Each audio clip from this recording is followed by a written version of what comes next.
Management Council to be chaired by Prime Minister, the Most Honourable Andrew Holness. Of course, it's the start of the launch of the 2020 Atlantic hurricane season and other issues that will be discussed. May I ask everyone to stand for the playing of the national anthem of Jamaica.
You may be seated.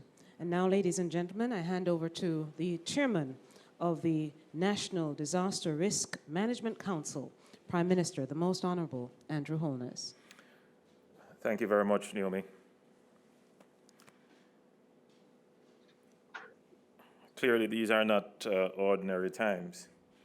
We're having this meeting virtually. We have some members of the council in attendance, but we have at least 25 persons joining us virtually. And the meeting protocols still stand. In fact, at the playing of the national anthem, all those who were joining us virtually stood in place and respected the national anthem. So, the protocols for meetings, though they're being virtually held, are still applicable. So I'm going to ask everyone virtually to ensure that their microphones are muted. And that being the case from my screen, I will then proceed. Ladies and gentlemen, approaching the start of a hurricane season is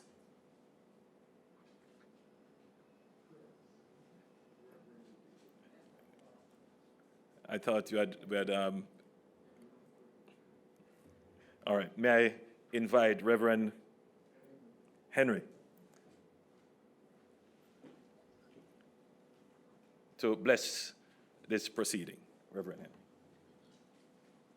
Shall we pray? O most Heavenly Father, Lord, today we are here because we are at the beginning of the national hurricane season. Lord, our nation is confronted with so many challenges at this time. You have been good to us in the past. You have kept away the hurricanes. You have spared us for many years. Today we ask again your blessings in this endeavor. Protect our land. Oh Lord, keep the hurricanes away as we battle COVID-19. So take our chairman once more and do him with power from on high. Build an edge around him. Keep him focused, oh God, at the task at hand. And may he never become weary in well-doing. Bless those who are supporting him and help them not to be distracted at this time, because the enemies are many. But we pray that as a nation we'll be united and work together to defeat this common enemy. We pray for Christ's sake. Amen.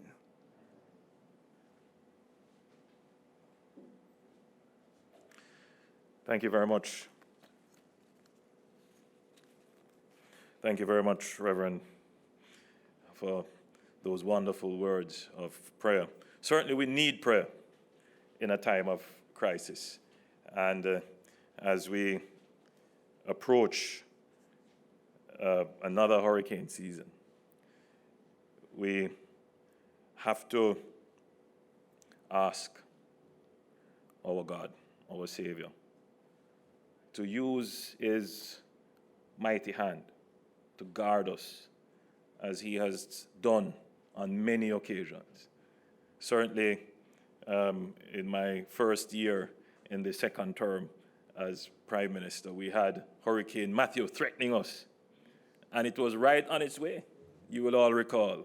And we all gathered in the foyer at ODPEM in the office. And we had all the MPs and all the stakeholders together, and we did pray. I'm not saying that that was the prayer that was heard, but certainly all prayers are heard. And it was just amazing. It was coming right at us. And then for some reason, it veered off and went between Jamaica and Haiti. So I believe in prayer, and I believe that the more prayers and the more genuinely we pray and fervently we pray, that they will be answered. Ladies and gentlemen, approaching the start of a hurricane season is nothing new for us. What is new, however, is for us to be approaching the season in a vulnerable state, given the stress that COVID-19 has already placed on our national disaster preparedness infrastructure and our economy. The forecasters are predicting a busy Atlantic hurricane season in 2020. The latest forecast from the National Hurricane, Oceanic and Atmospheric Administration, NOAA, predicts a likely range of 13 to 19 named storms, of which 6 to 10 could become hurricanes. The forecast includes 3 to 6 major hurricanes, and when we say major hurricanes, we mean Category 3 or higher. In fact, there have already been 2 named storms even before the season has officially begun. And we have seen Arthur and Bertha named already. I'm sure there is no Hurricane Andrew among the name list. I believe that name was retired. An average Atlantic hurricane season produces 12 named storms, of which 6 become hurricanes, including 3 major hurricanes. So you can see that there is a strong likelihood for an above normal season in terms of hurricane and storm activity. All committees of the Council and parish disaster committees that were already activated and engaged in the COVID-19 response need to remain on high alert for the hurricane season. The ODPEM, that has national responsibility for disaster response, must ensure that adequate relief resources are in place to respond to any eventuality, and that arrangements are made to procure additional supplies. The government is moving to strengthen the capacities of the municipal corporations with adequate supplies. Shelter operations are of particular importance to the government, given the COVID measures of social distancing and the potential for the spread of the virus and the impact on the most vulnerable in our society. And when we say the most vulnerable, we're talking now about our older citizens and our citizens that have comorbidities, certain illnesses, particularly diabetes, hypertension, obesity. Municipal corporations and other response actors at the local level must accelerate the re-inspection of shelters. And I know Minister McKenzie has been doing this and is spending quite a bit of time and effort to ensure that our shelters are up to date, including regular sanitization of the shelters and ensuring that they are properly equipped. I saw one video posted on social media of someone who had to use the shelter, commending the government and in particular you, Minister, for putting in place these provisions. But when it comes now to having hurricanes and having to deal with a pandemic at the same time, a pandemic such as COVID-19, then it complicates the issues. And so we have to be prepared, properly prepared for that. And I believe, Minister, that we have to do far more training and education of our shelter managers so that they understand how to cope with treating with persons coming in during a hurricane and at the same time maintaining the various orders and requirements under the pandemic. And this would include ensuring that these shelters have isolation areas, that if it became the case that you suspected or confirmed that someone who is homeless who would need to use the shelter is ill or has the COVID-19 and they are not able to be taken from that facility to a health facility, then at least you would have the provision locally within the facility for isolation. So these are measures, Minister, which I don't need to tell you. I know you are already prepared, but for the public record, I did tell you to do it. And I'm sure yourself and ODPEM and the Ministry of Health will work out the protocols to make sure that these measures are put in place.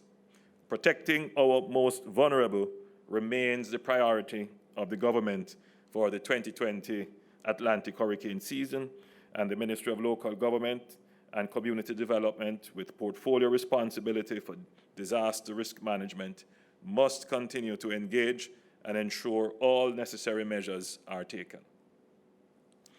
Special guidelines for shelter operations and emergency operations are being finalized by ODPEM and the Ministry of Health and Wellness and will be provided to all relevant entities. I am directing all entities to ensure their continued heightened readiness and preparedness actions following the guidance of the Ministry of Health and Wellness and ODPEM. The National Emergency Operations Center will continue its coordination role to facilitate a whole-of-government approach, including our private sector and NGO partners. Each parish emergency operations center, ministry and agency emergency operations center is directed to activate 24 hours in advance of a pending storm or hurricane and coordinate activities with the ODPEM or the National Emergency Operating Center. COVID-19 has tested our emergency systems and response readiness. The government applauds our frontline workers and emergency management personnel for their hard work and dedication under the most challenging circumstances. Like we have done for the pandemic, our strategy must be to anticipate, plan, and prepare for the threat, and not to panic. Let me repeat that, and not to panic if or when the threat materializes. As we have seen in the initial phase of the pandemic, there was some amount of panic. There was some amount of uncertainty. And panic, it's not just the beginning of chaos for organizations and systems that rely on organization. But the challenge with panic is that after the chaos, then there is a paralysis. Nothing gets done. Everyone, as we say in Jamaica, drop hand, looking at the other. And then once that happens, something goes wrong, then the next step is blame. And then when blame starts, that is further paralysis, because I am not going to do anything lest I get blamed. So we don't want panic. And as much as it is a double challenge for us now, we are activated already dealing with the COVID pandemic. And now we are activating specifically in advance of the hurricane season. So yes, it is a challenge, but we know and understand hurricanes. We are getting a better sense of managing a pandemic. So there is no need whatsoever to panic. We must now translate the lessons we have learned and the success we have had with controlling the spread of COVID-19 to combating the much more familiar threat of tropical storms and hurricanes. We all know disasters put hard-won development achievements at risk. They reverse economic growth and hinder progress. Disaster risk reduction is about mitigating risks and protecting lives. It is about protecting our communities, schools, churches, organizations, property, business, industries, and livelihoods. We continue to encourage Jamaicans to take personal responsibility and make better decisions and practice better habits. We have demonstrated how this is helping our COVID-19 response. It is also about preparing more so that we have to repair less. So I like that slogan. Prepare more so that we have to repair less. So, as we said in the Labor Day message, work from home, or rather work at home, plant up, clean up, fix up. And I really hope that we took the time to ensure that we checked our roofs, we prune that overhanging tree, remove anything that could become a projectile, a flying projectile in a hurricane. We made sure that we secured anything that could be used to batten down windows and doors.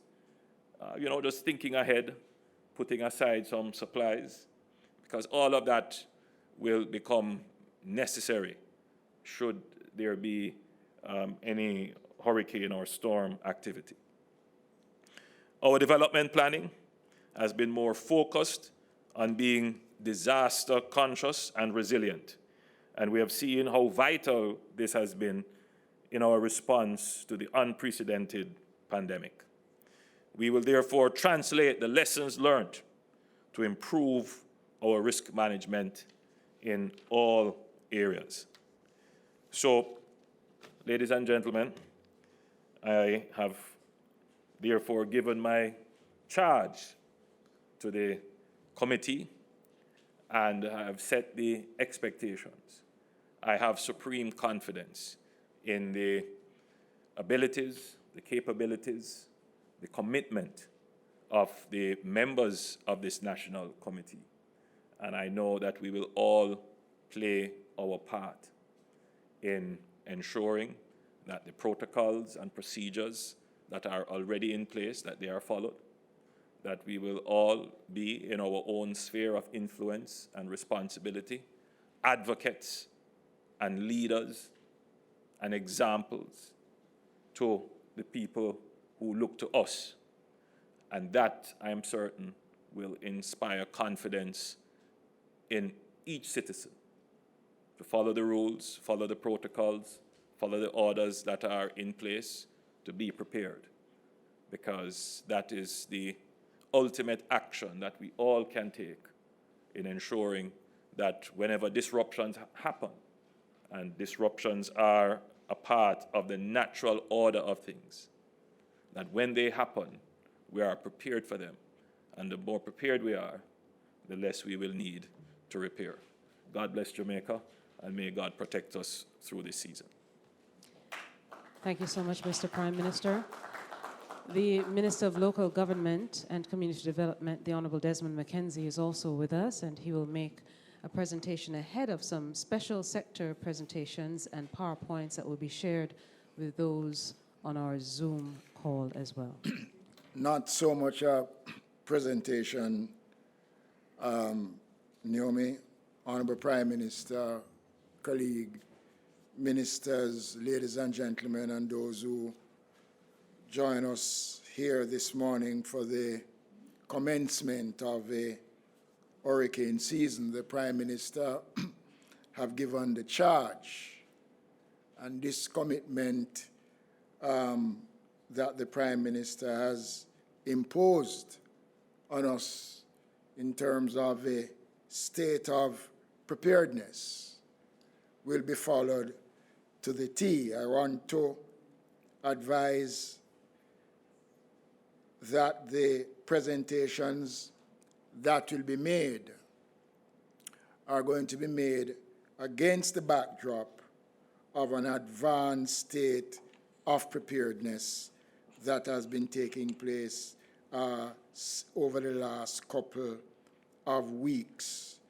Prime Minister and colleagues, I just want to clear the air as it relates to the functions of the National Disaster Committee. Concerns have been raised about the effectiveness of the committee and whether or not the committee is working. The committee is in fact working. The committee have been meeting on several occasions, I'm not sure if the host is muted.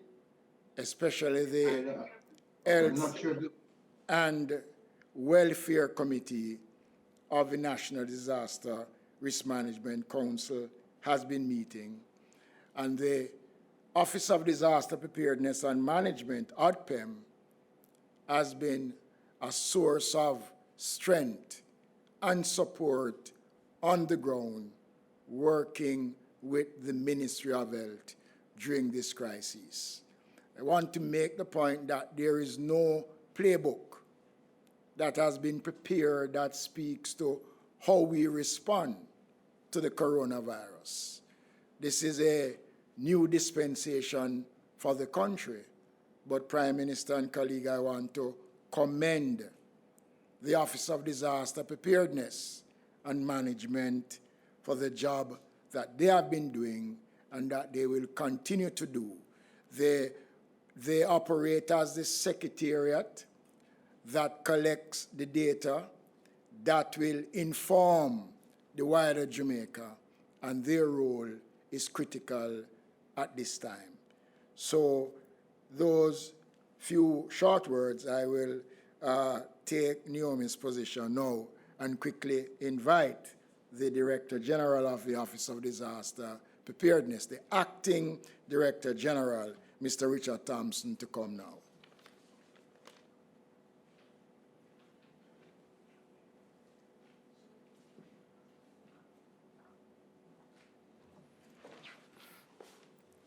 Thank you very much, Minister McKenzie, my portfolio minister.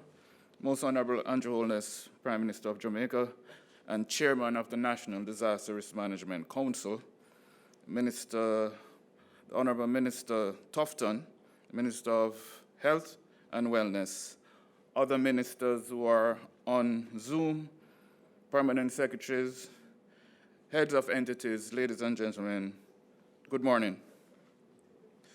As you heard from my portfolio minister, and you heard earlier from the Prime Minister, Honorable Andrew Holness, in his charge shows, Jamaica has adopted a multi-sectoral approach to disaster risk management.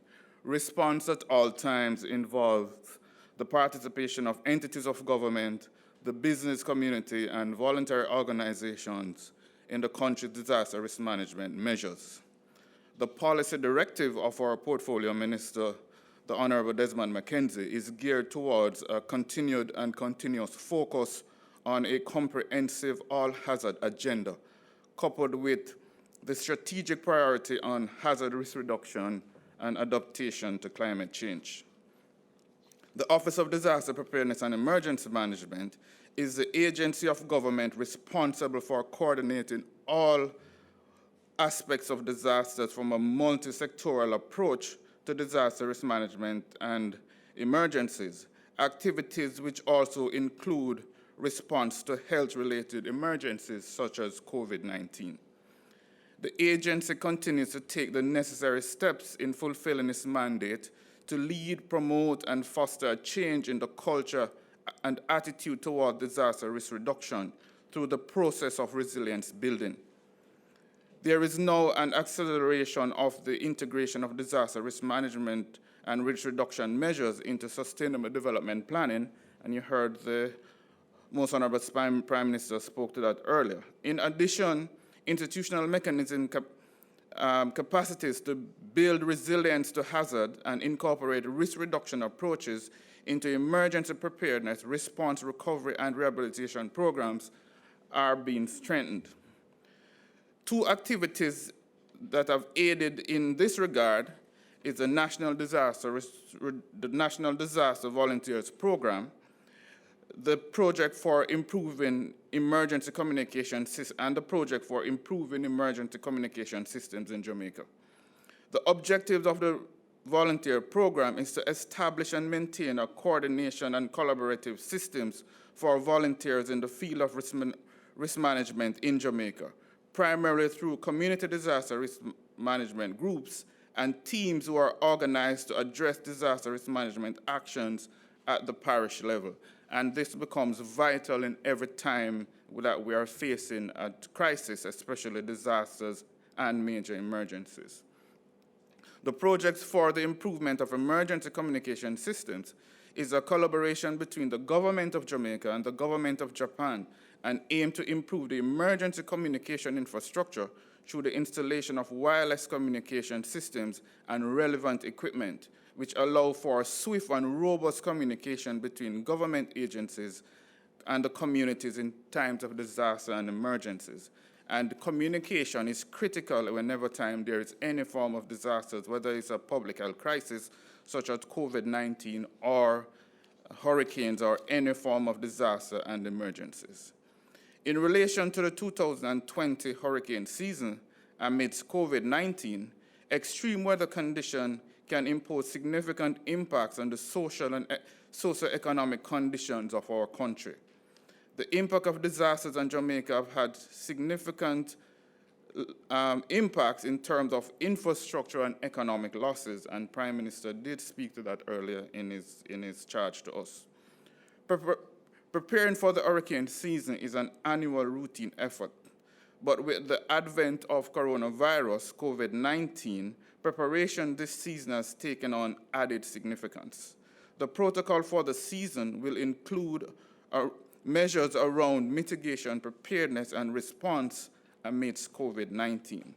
Some critical areas are shelter management, and Prime Minister did speak extensively to that, testing the national response coordination systems for multiple disasters, which is a possibility that can happen this season, given that we're in the midst of COVID-19 and we're entering the hurricane season. Looking at specially tailored public information, preparedness for vulnerable population, and multiple recovery planning process. The recovery process will also include initial damage assessment around geospatial technology. And geospatial technology has been used extensively during our COVID-19 response. In closing, recognizing that the country is in the middle of a pandemic response, the ODPEM stands ready to prepare the country for any eventuality that may face us during the upcoming hurricane season. The agency will continue to lead the process of preparing Jamaica and will continue to do this through enhanced partnerships with agencies of government, the private sector, NGOs, and our communities, all working together to build a culture of preparedness, remembering that disaster happen, be prepared. Thank you very much, ladies and gentlemen. Thank you so much, the Acting Director General of ODPEM, Richard Thompson.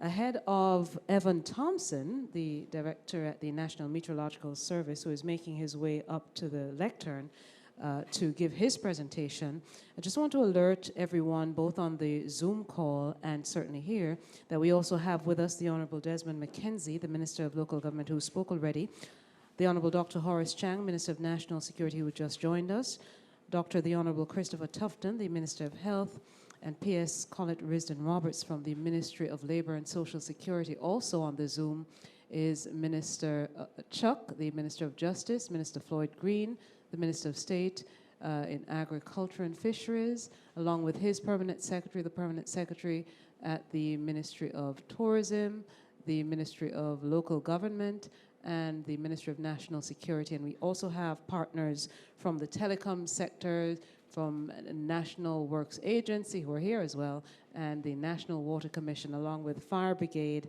and several others who are part of the Disaster Risk Management Council. May I now invite Mr. Thompson to give his presentation. Thank you, Naomi.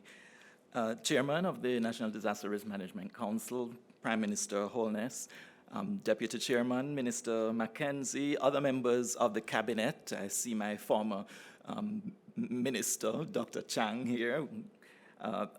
Also, permanent secretaries and other chairs of committees of council, other members of council, all persons present, all media who are present even via the Zoom link. A very good morning to all. The hurricane season, by all events and purposes, has already begun.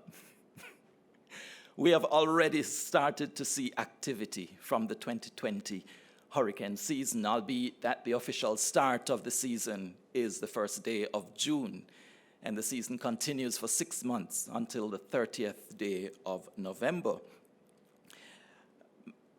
We have already seen Tropical Storm Arthur develop, starting on May 15, and now on May 26, we have seen Tropical Storm Bertha also developing in close proximity in terms of the area in which the development has taken place.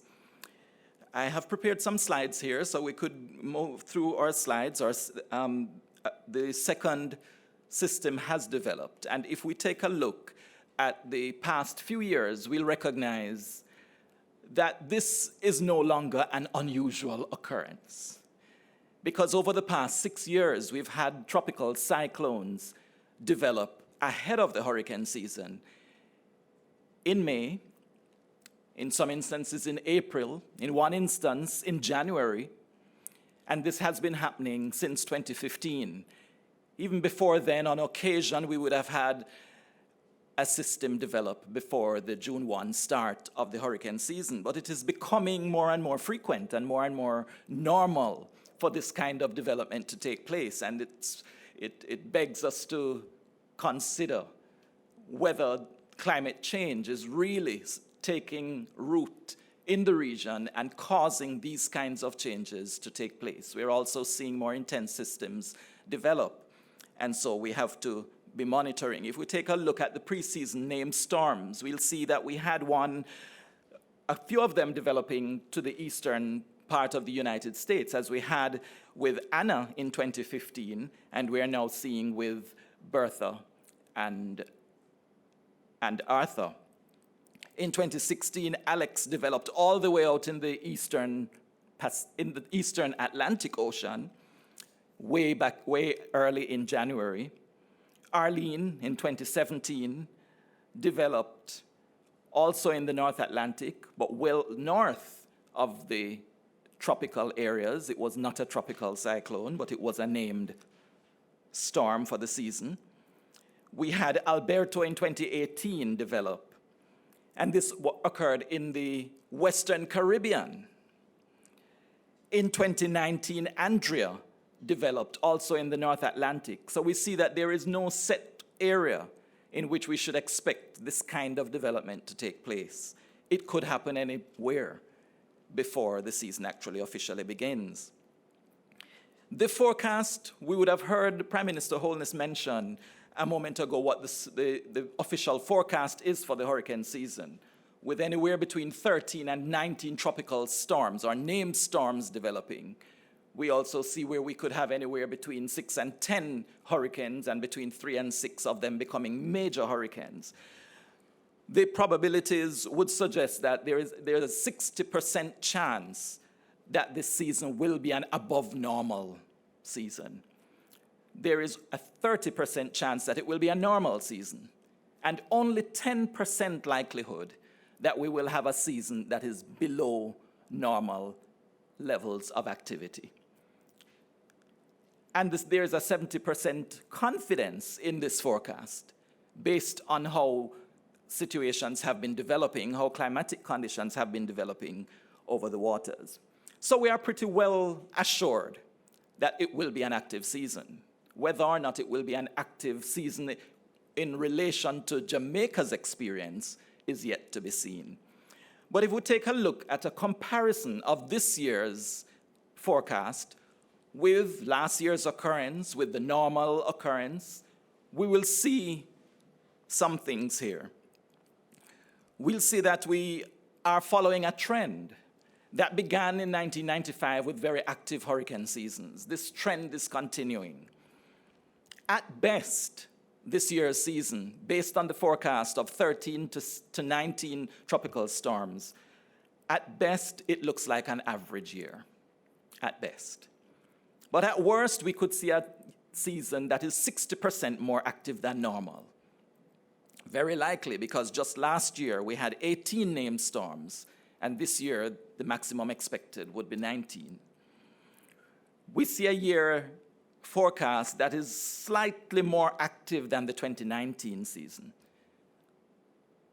where we had those 18 systems. We had 6 hurricanes and we had 3 major hurricanes following a normal season. But going forward into how the Met Service is prepared for this, we have become kind of accustomed to this kind of activity and monitoring the oceans, monitoring the waters over and around Jamaica to see where developments are taking place. And this is not an activity that only takes place during the months of the hurricane season.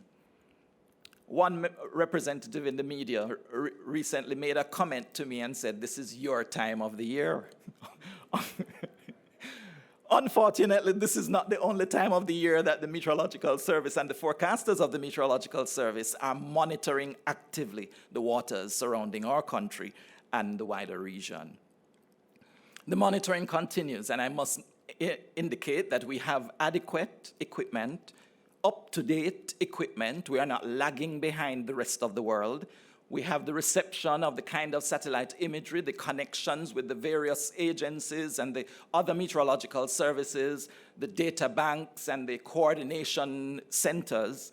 We have access to all these, and so we are pretty much kept up to date with what is happening globally.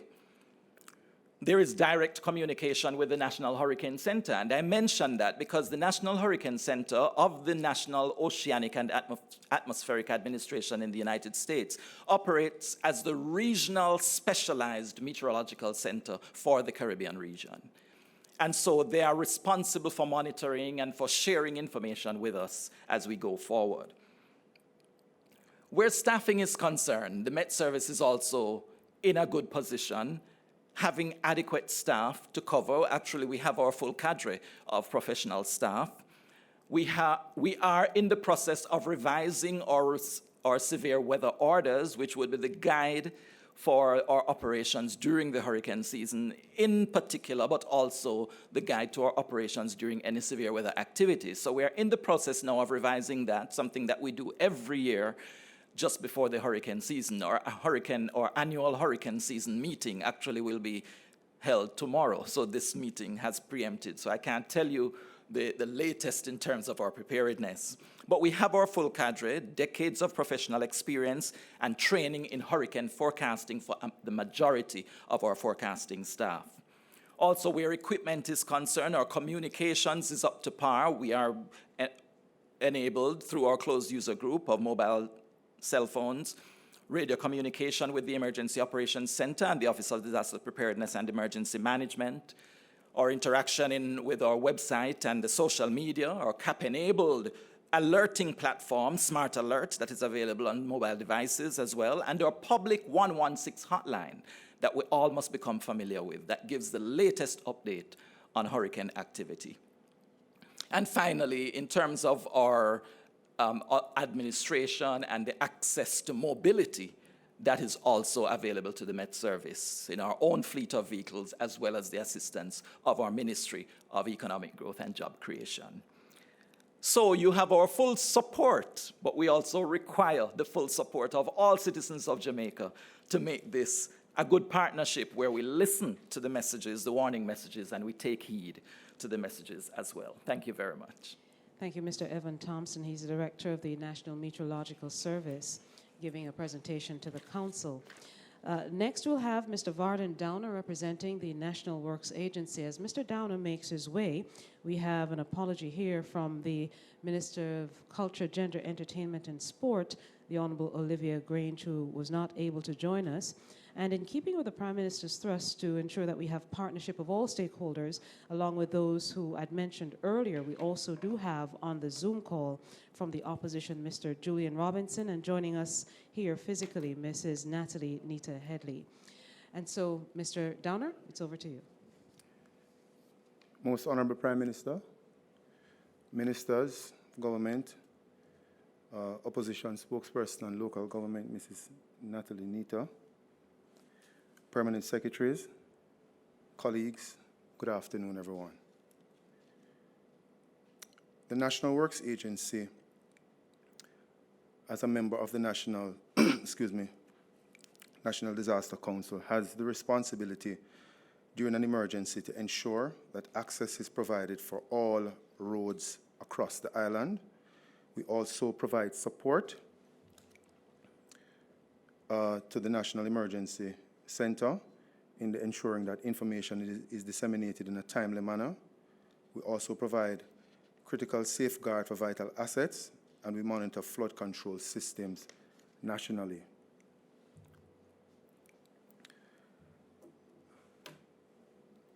The vulnerability of, of our infrastructure is well known. In recent years, the increase in frequency of rainfall has been observed across the world, and of course, this has had deleterious impact on our infrastructure. Some of the areas of vulnerability for the NAA to focus on includes flooding, landslides, and of course, road-river interactions. 15% of our main road network is actually prone to flooding. 7% of our main road network is prone to landslide, and 20% of our bridges are situated in flood-prone areas. The impact of climate change on our network, as I mentioned earlier, causes the NAA to examine the hazards that we have to treat with, and these include we having more hot days, greater wind speeds, more frequent intense precipitation, and increased coastal storm intensity, and also sea level rise. What does this mean for the impact on our network? Pavement failure, landslides, breakaways, flooding, coastal erosion. We therefore have the responsibility of employing what we call adaptation strategies, which includes utilizing better pavement material to ensure that the pavement can sustain these effects, increase routine maintenance of our main road network, improve our drainage systems and capacity, and employ more rigorous design specifications. We also have to look at relocating coastal roads where possible, or build the roads higher to deal with the effects of flooding. During 2019 to 2020, part of our effort in preparing for this year's Atlantic hurricane season, as we know, when we speak of the year, we speak of the financial year, which just ended in March. We employ programs for mitigation works, which includes addressing critical drains, tributaries, community drains, major gullies, and river channels. We undertook works to the tune of almost $1 billion Jamaican dollars, addressing critical drains island-wide. Our objective is to build resilient infrastructure, which includes bridge construction, drainage improvement, retaining walls, and river training works. We also have, having just completed part of our drainage improvement by building some of the infrastructure that will in fact be considered all-weather infrastructure. I'm referring here to the Marcus Garvey Drive Road Improvement Project, the Mandela Highway Road Improvement Project, just to name a few, Hagley Park Road Improvement Project, and Constant Spring Road Improvement Project. Our business plan for 2020-2021, as part of the mitigation strategy, includes targeting, once again, our critical drains, tributary and community drains. Ladies and gentlemen, we carry out our drain cleaning program on a cyclical basis where we do drain cleaning in May, June. At this point in time, we are embarking on our first drain cleaning program for the financial year. The second one will be done during the summer, and the third one is usually at the end of the hurricane season, which is November, December. And as you can see there, we also have plans for some river training. This year, in light of the budget support that we receive, we will be carrying out at least $354 million worth of work. Part of our business plan as well in upgrading our infrastructure, because we do routine maintenance, as I said, and we also upgrade our infrastructure, includes the Southern Coastal Highway Improvement Project, which we have started, and our responsibility is to deal with the eastern leg of it, which is between Harborview to Yallas and Yallas to Port Antonio. We'll be looking at putting down 4-lane roadway, as well as 2-lane roadway from Yallas to Port Antonio, and the 4-lane goes between Harborview to Yallas. All of this is part of building a resilient infrastructure network that can withstand the effects of climate change. Of course, as you can see there as well, we are trying to complete at this point in time our Kingston Junction Road is between Broadgate and Agualta Vale. This certainly will reduce the effects of landslides and land slippage that we have to contend with through that corridor. It's going to skip through these pretty quickly. Part of our disaster management strategy, there are 5 areas that we focus on. One is preparedness strategy. The other one is response strategy. The third is our recovery strategy. And the fourth is development strategies, a long-term basis. And the fifth one, of course, is our mitigation strategy. And hastening along, the National Works Agency has undertook what we call hazard mapping of our flood-prone areas. And as you may be aware, that approximately half of the population actually lives in what is deemed flood-prone areas, which are along our coastline, which is where the towns of most of our parishes are situated. Our future plans is to focus on areas such as part of building the resilience of the network, a Notta Bay to Buff Bay shoreline protection works, North Gully Improvement Project, and the Falmouth Dragline, which is an area we know is prone to flooding. The NAA also have commenced work on building what we call a public safety network, which will connect the JDF, the JCF, fire stations, ODPEM, our own offices, NAA, hospitals, and other government offices. And of course, we are creating a high-speed broadband communication network for our intelligent transport system.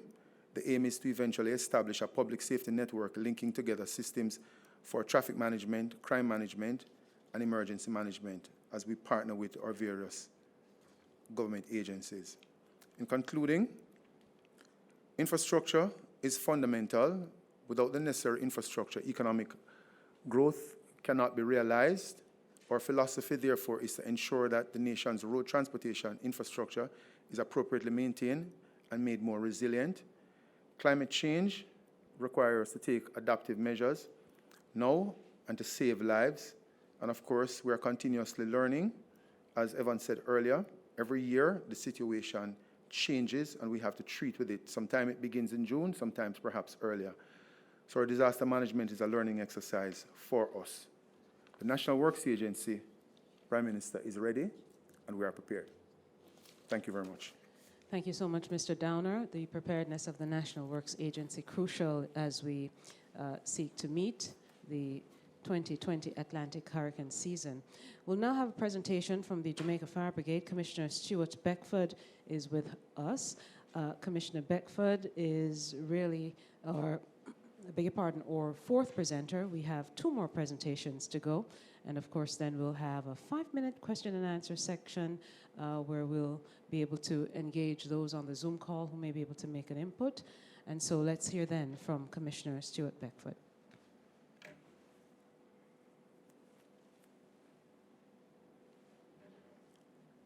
Honorable Prime Minister, and Your Holiness, Minister of Government present and those on Zoom, heads of agencies, permanent secretaries, ladies and gentlemen, good afternoon.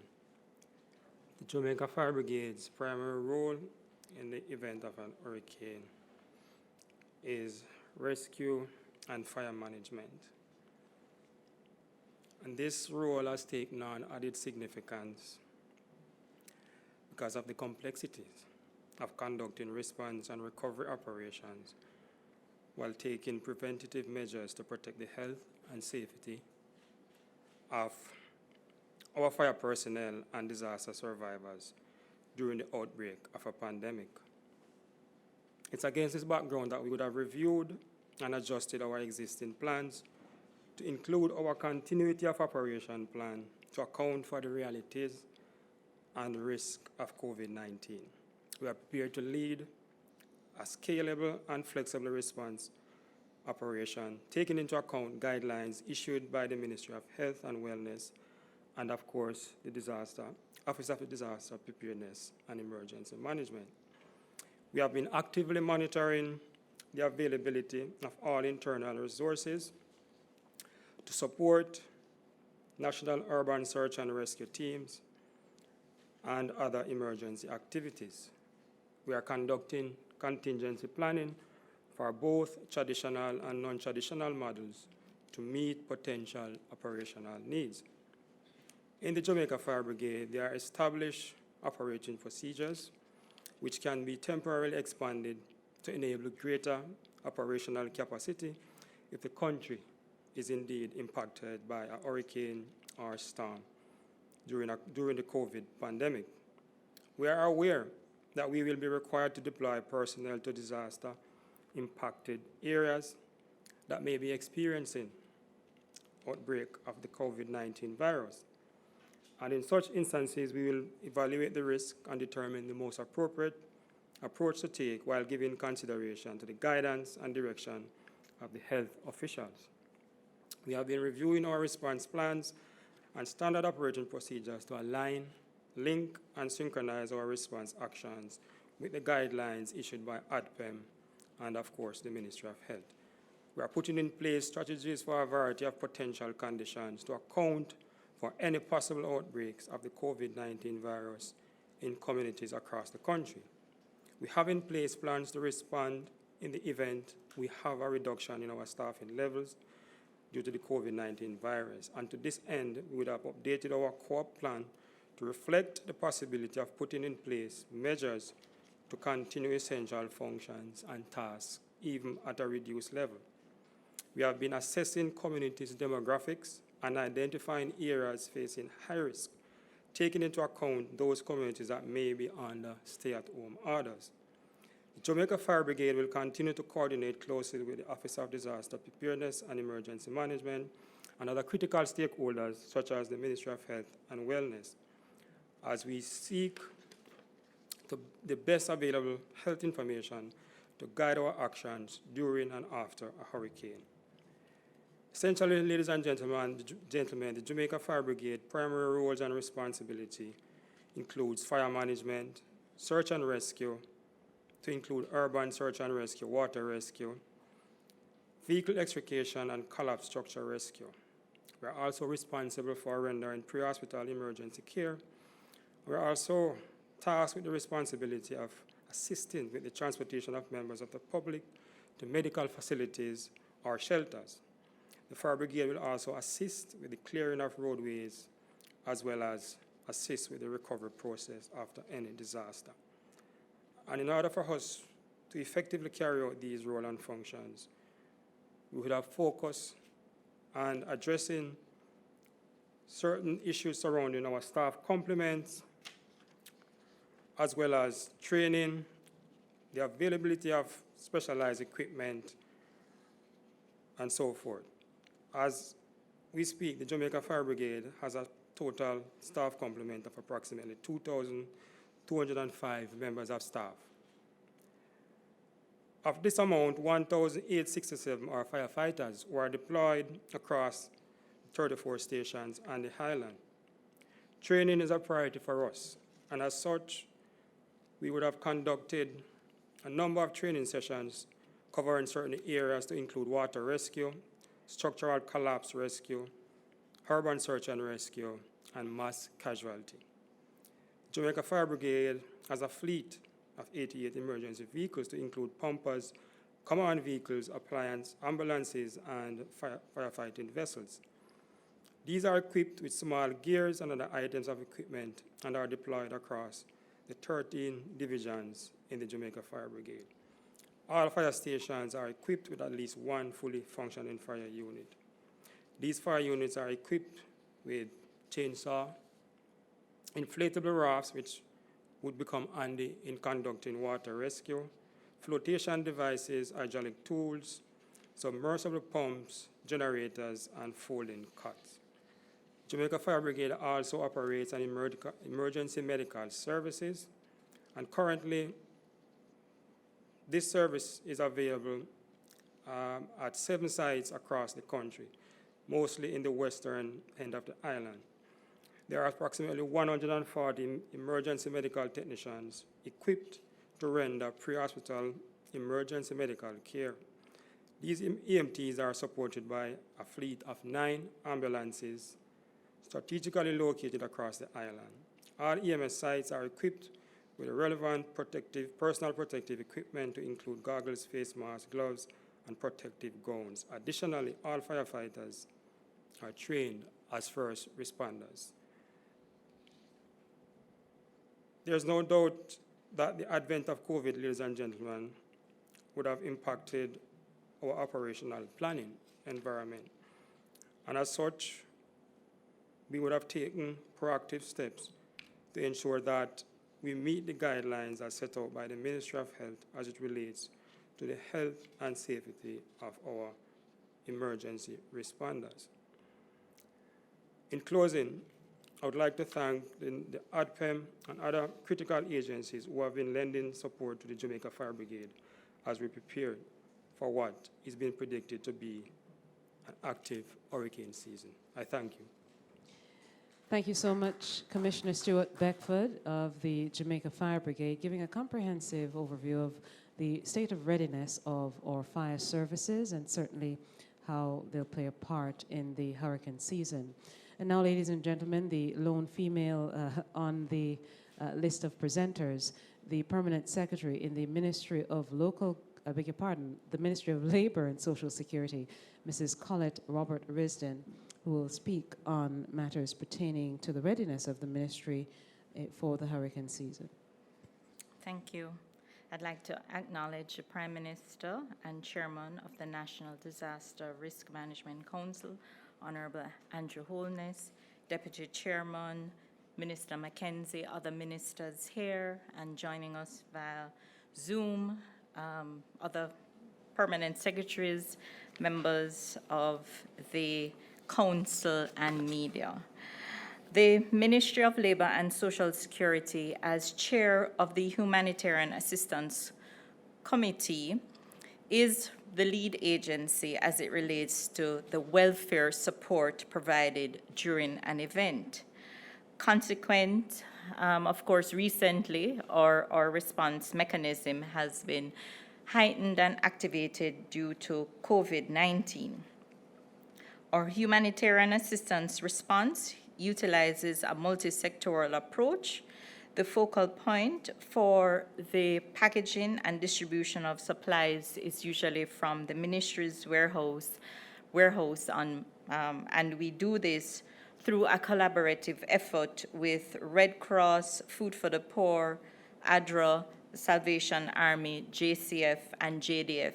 And Prime Minister and members, I want to especially acknowledge the contribution of Food for the Poor and Red Cross and ADRA, especially in our ongoing response due to COVID-19. And we know going forward, we will continue to have their support. The Humanitarian Assistance Response Team within the ministry comprises of over 300 frontline staff island-wide, and our response in the event of an event is usually supported by other ministries, departments, and agencies, and in particular local government, SDC, and the other officers. We also work through a large team of volunteers, over 200 volunteers registered. Our staff have been trained and are ready to respond.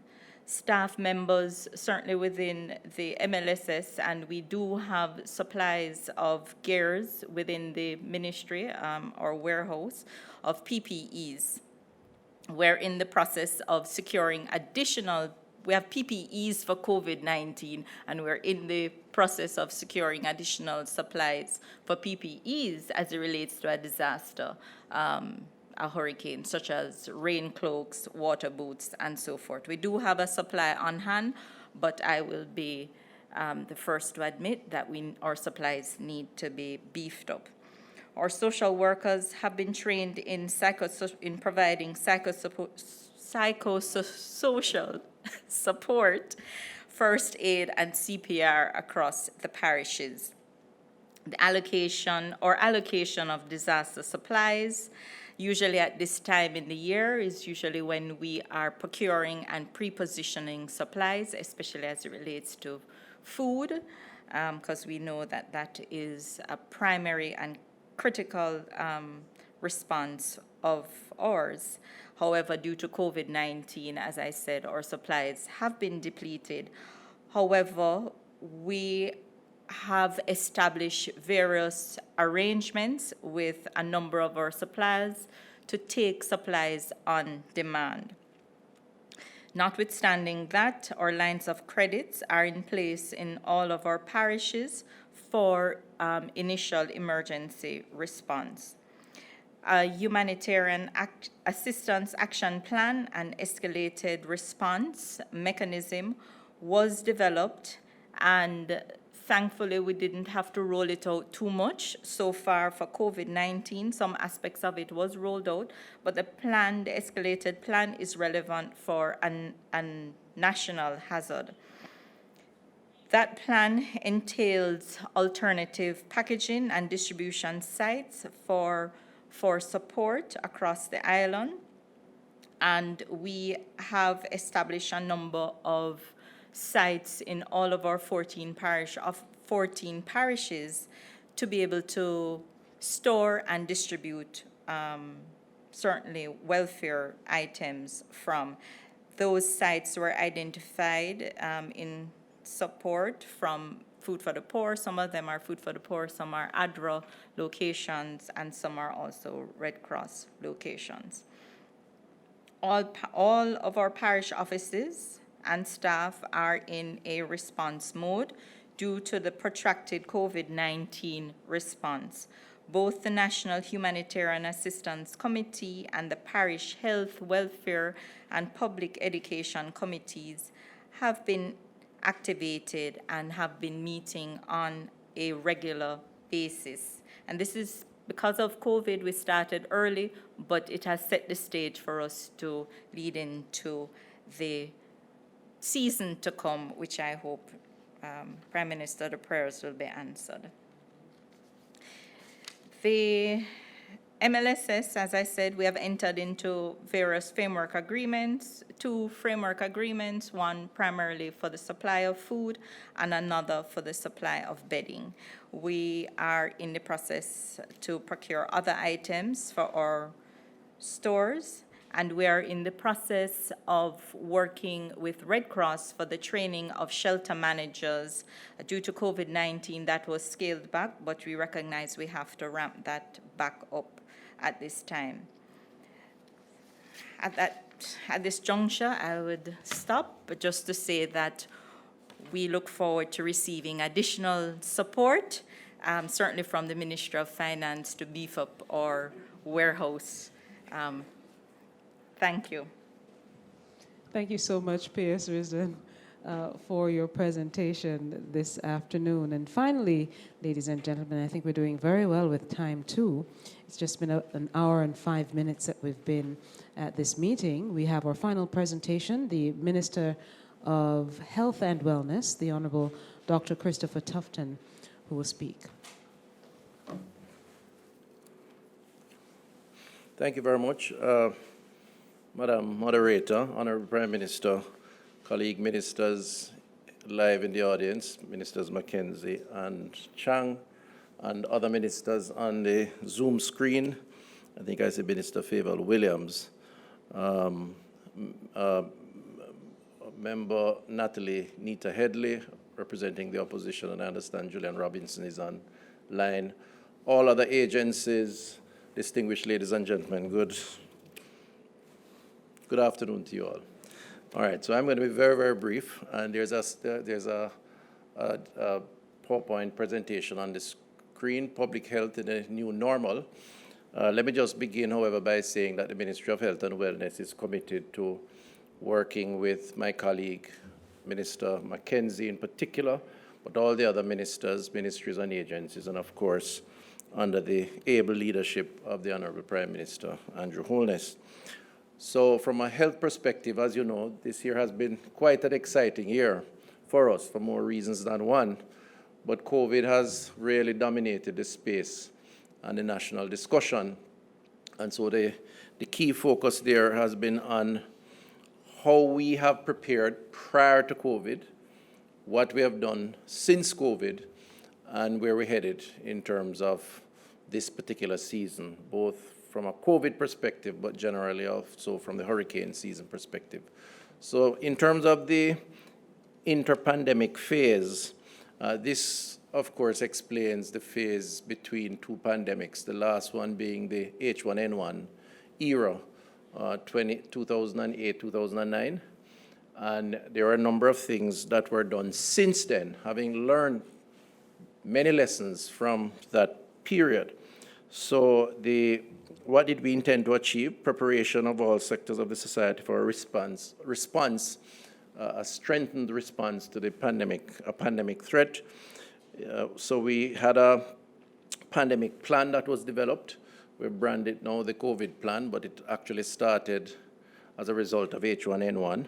A disaster risk management apparatus mobilized, clinical and primary healthcare system assessed and strengthened for response, and the public education program. The alert phase, which has taken place up to this point, even though I think we're somewhere between alert and epidemic phase, we're in the pandemic phase. The alert phase really tried to achieve a delay in the disease crossing our borders coming into Jamaica.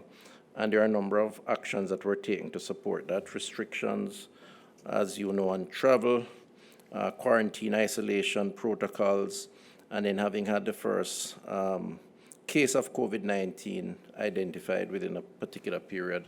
So we did achieve some amount of delay. And then the epidemic phase, managing and controlling the spread and impact of the disease. And generally speaking, I think we have done well. And what we have sought to do is to institutionalize those arrangements, if you will, the structure, which we will transfer and use as needs be for the hurricane season. So after 78 days, 9 deaths, which is a 1.6 mortality rate, with the global rate being over 6.4.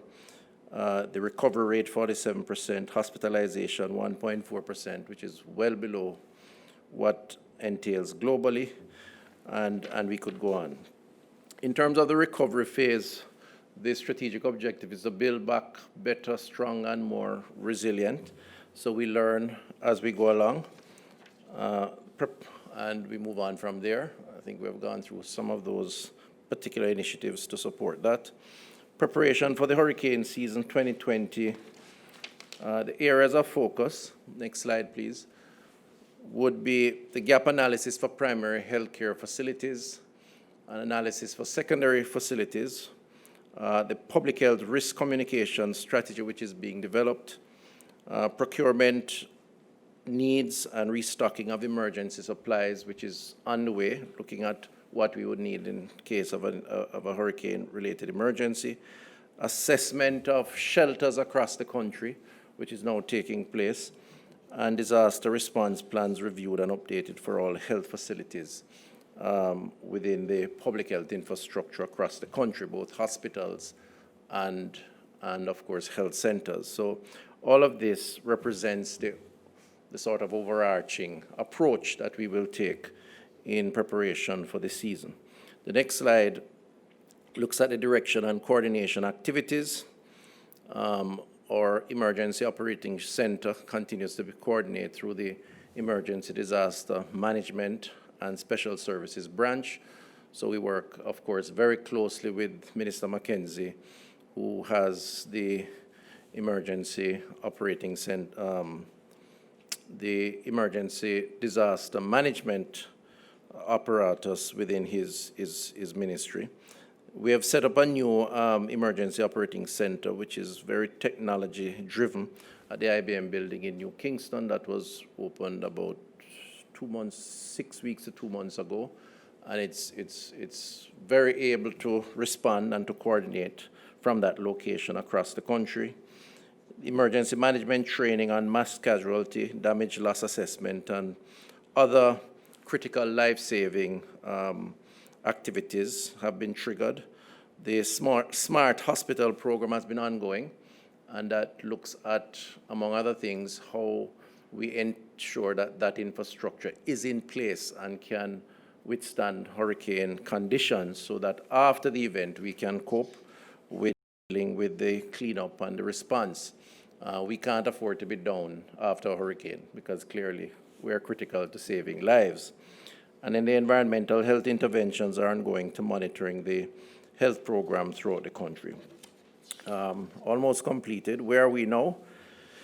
Hurricane preparedness plans have been drafted by all facilities and are to be submitted to the Health Emergency Operating Center for finalization. So those plans are being done now by the regional health authorities. Costing of gaps and procurement plan being finalized for procurement action by the authorities also. Emergency supply for critical drugs is now ongoing, and some of that has taken place already in terms of procurement. The operating center is in full swing given the COVID response, and therefore it is up and running and able to adjust accordingly depending on any possible hurricane-related emergency. And review and restructure of the Emergency Disaster Management and Special Services branch of the ministry to increase capacity to respond to multiple interventions.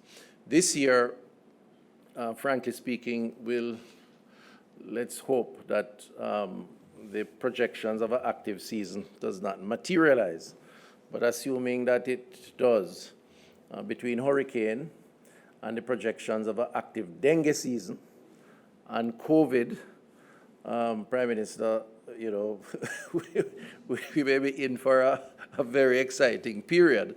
And of course, the government's obligation is to secure the population. So health will probably continue to be the flavor of the month, if you will, to use a parochial term, because of all of the other things that are likely to happen over the next number of months. And finally, next steps, participate in all national hurricane preparedness actions. We're available and will continue to do so. Finalize the procurement of stock, monitor and manage all the stock levels to ensure we are not out of stock. And in terms of being a critical part of the parish, regional, and national levels for health, that is a part of the plan that is we are working on now. And You would have heard that we had announced, with the support of the Ministry of Finance, an additional number of community health aides, primarily for COVID. We're now actively recruiting and training those community health aides. They will become a critical part of the health extension at the community level to provide critical educational and other coordinating support for any disaster. And hurricane during this season clearly would be one of the areas that we would have trained them in. So that's it for now, unless there are questions. Thank you.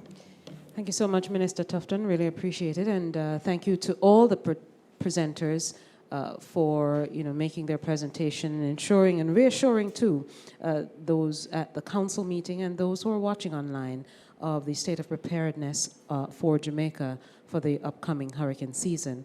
And so, as I promised, the Prime Minister, who essentially is the chairman of our proceedings at this point, will preside over just a few questions. It is a 12:31. We've been here for about an hour and 15 minutes, so I'd encourage for those who have questions or comments for the Prime Minister. We have several partners, including the National Solid Waste Management Authority, the National Water Commission, the Telecoms Partners, and several others who are on the Zoom. May I encourage you to use the raise hand feature. Once you raise your hand, I'll acknowledge you, and you may be able to make a quick comment or ask a quick question if we could have all those on the Zoom for us.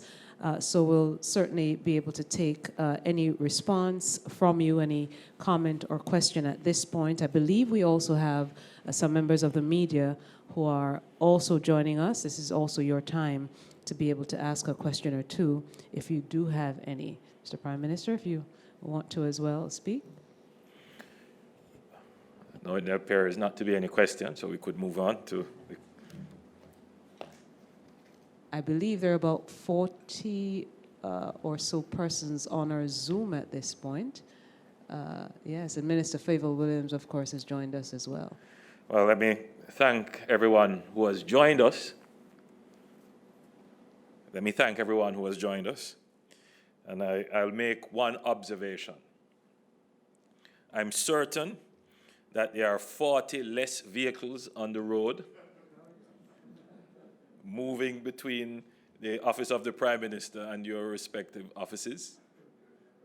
We would have saved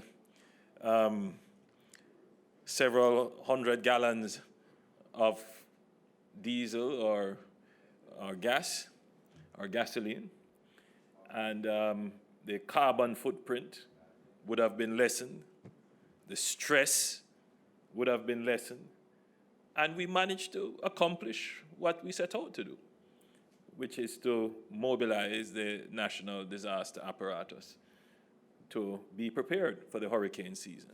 And possibly we would have gotten our message across to many more persons in a far more comfortable and relaxed atmosphere than if we were all gathered somewhere, maybe here or somewhere else. We would have had to use a much bigger space. So this meeting is an example of working smarter and working safer. The Jamaican economy can return to full productive capacity using the technology and using the flexible arrangements that are provided for in law. And that will be my mantra going forward, to ensure that we reconfigure our economy and our society to be more efficient, working smarter and working safer. Since I have avoided questions and there were no protests about that, I will go into my closing remarks, which would be, I'm happy to hear that all the lead agencies in the response are ready. We would not expect anything else to be said. I take particular note of the NWA, who has said, they have said they are ready. Now, the reason why I'm taking particular note is that for all intents and purposes, I am the minister responsible for the NWA.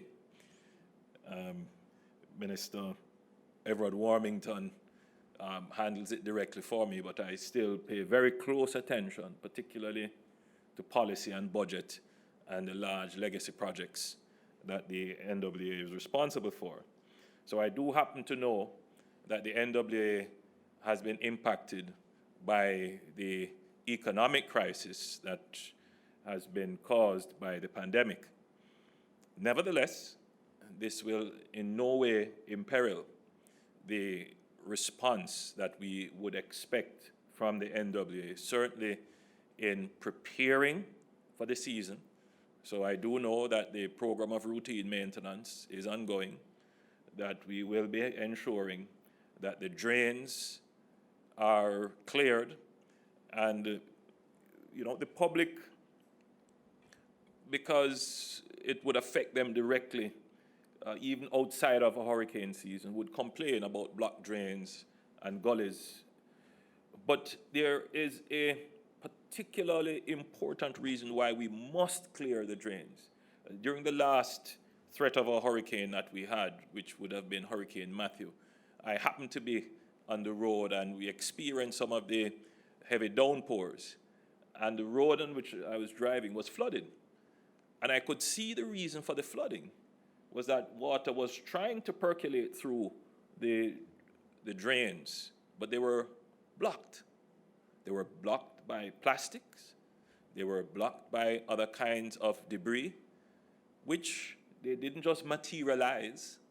It is our behavior as citizens and our deficiencies in waste management as well, from a government perspective, that would have caused this.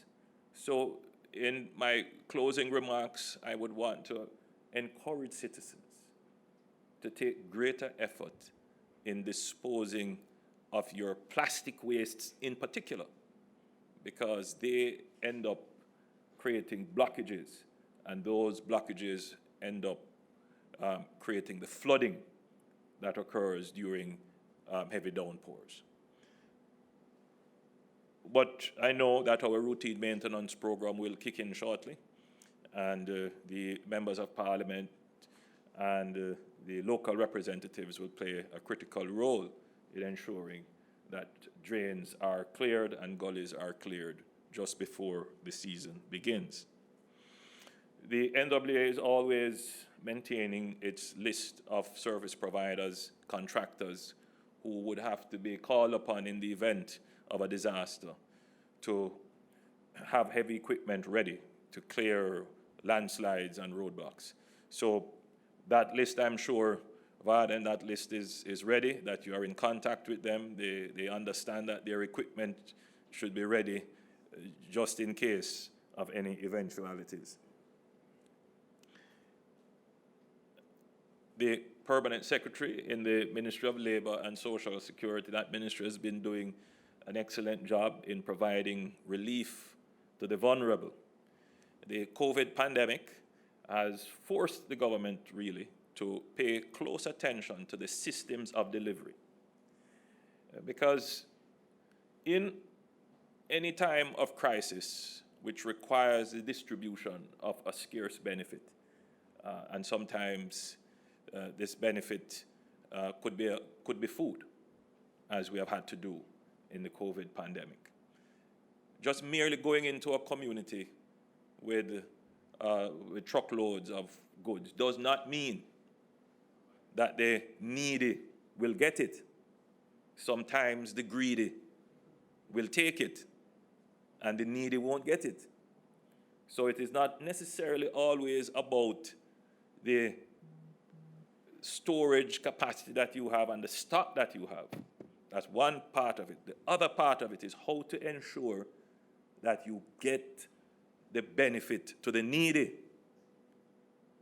And you are not just able to identify the needy, but you are also able to identify who are the greedy ones, who are coming back 3, 4, 5, 6, 7, 8, 9, 10 times, while some people don't get once. So the delivery systems are very important. You need to be able to identify people. So we have to spend a little bit more time working on that.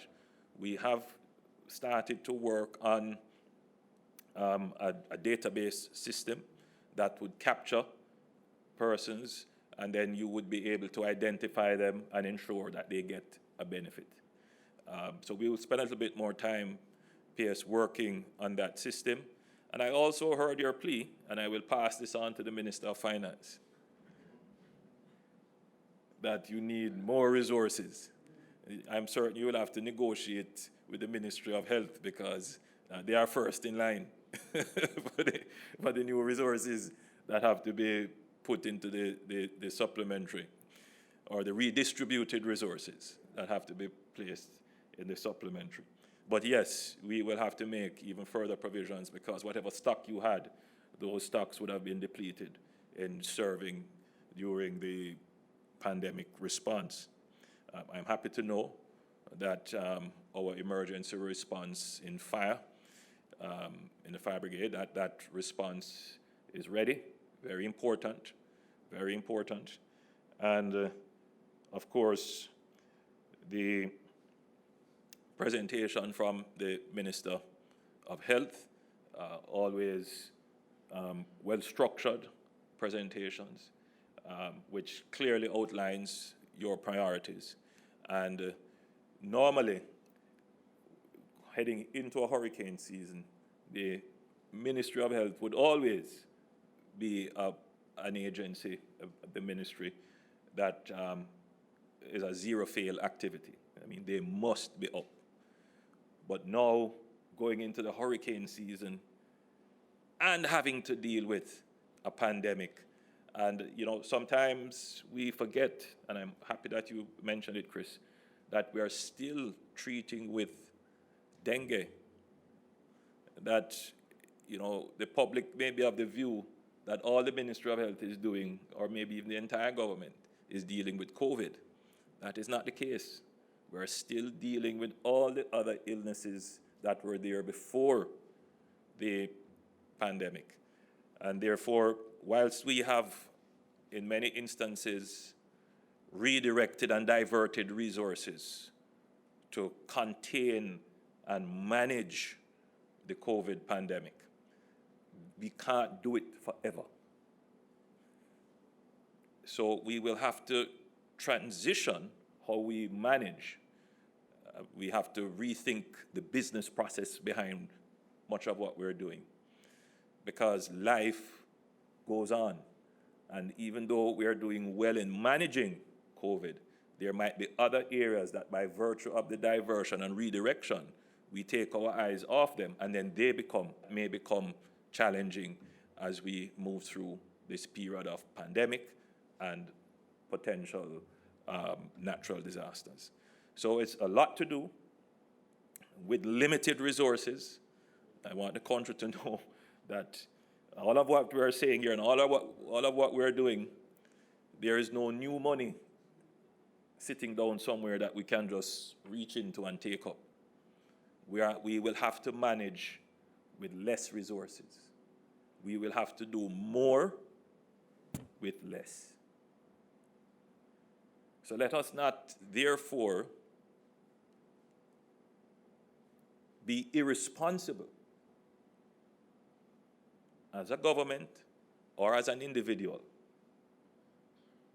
to do anything that could create an avoidable disaster. So even as we return the economy to full productivity, we have to look very carefully on how we do that. Even as we plan for the hurricane season, we have to look very carefully on how we do that. And all our activities must be towards a productive end. So, ladies and gentlemen, Jamaicans, those of you joining us virtually, I believe that the charge is very clear. I believe the insight into our strategic positioning and response is very clear.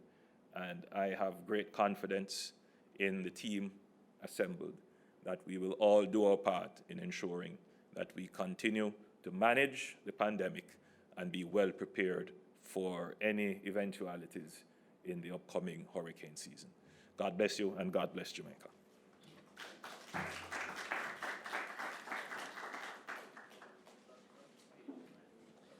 That concludes our meeting of the National Disaster Risk Management Council, chaired by Prime Minister, the Most Honorable Andrew Holness.